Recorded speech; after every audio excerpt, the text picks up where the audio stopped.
All right, welcome back, everyone. We have an update from Kneat.com Inc. Trades on the OTCQX under the symbol KSIOF and on the TSX under the symbol KSI. It's a Canadian company with operational headquarters in Limerick, Ireland, who develops and markets the next generation Kneat Gx SaaS platform. Happy to welcome its CEO, Edmund Ryan. Nice to see you, Eddie. What's your update today? Thanks, Hannah. Good to meet you again. For your audience, hello everyone. I'm Edmund Ryan, co-founder and CEO of Kneat. I last presented at the Emerging Growth Conference in January. Since then, Kneat has reported our fourth quarter and full year 2025 results, added another large strategic customer, and introduced how we are building AI into our Kneat Gx platform. First, I'll give a brief update and then take any questions you may have. Before I start, please see our safe harbor statement. There may be forward-looking statements in my presentation that represent Kneat's expectations as of today. There can be no guarantee that these statements will be true in the future.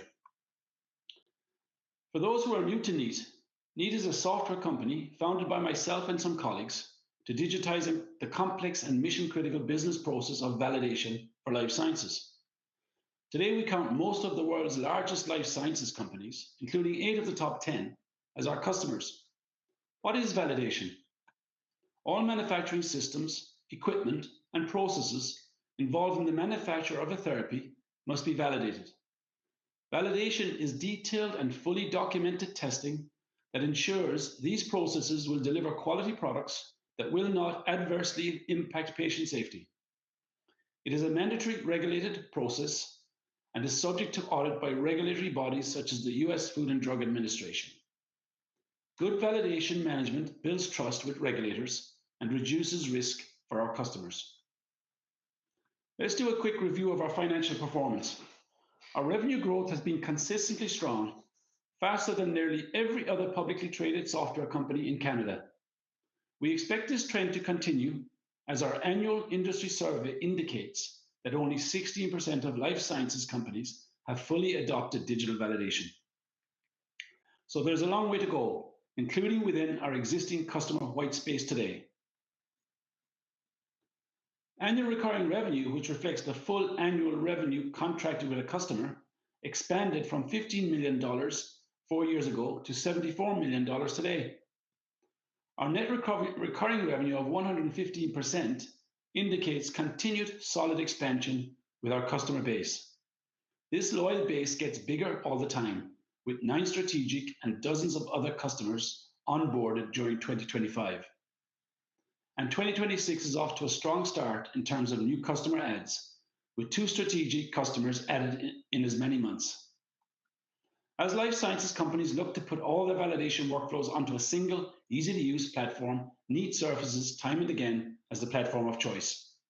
Just this week, we were rated by users for the 3rd time in a row as the leader in pharma and biotech software.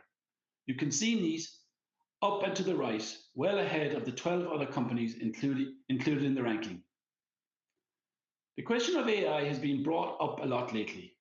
Investors are asking if AI will partially or fully disrupt Kneat, and if so, what this means. Firstly, Kneat is managing data integrity and compliance within highly regulated environments. Kneat is the validation data integrity system of record, and compliance depends on deterministic outcomes. It's not possible to manage this data and these processes in a probabilistic manner. There needs to be full traceability, accountability, approvals, and audit-ready evidence for every step of the process, and Kneat delivers all of this.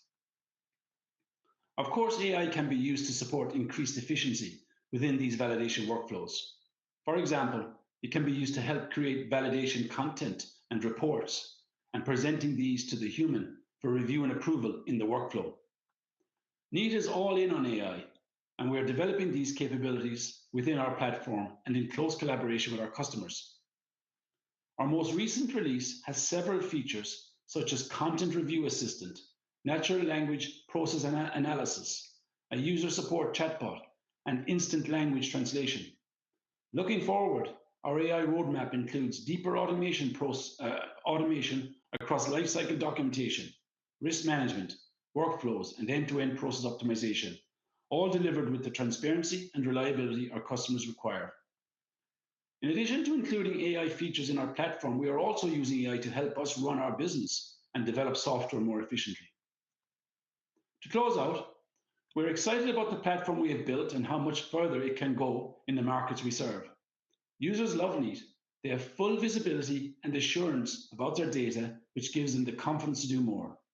Kneat has earned its place as a trusted data pillar within large organizations, and the technology that put us there gives us confidence that we can add meaningful value to areas beyond validation where customers are not well served today. We know this because customers are asking us to go there. So keep paying attention to what is going on at Kneat. If there's one thing we do well, it's execute. And we're eager to consolidate our leadership position in validation and also embark on new growth areas to serve life sciences. Thank you. For some questions. Thanks, Anna. Okay. Would you consider Kneat a compliance tool, a workflow platform, or a broader quality operating system?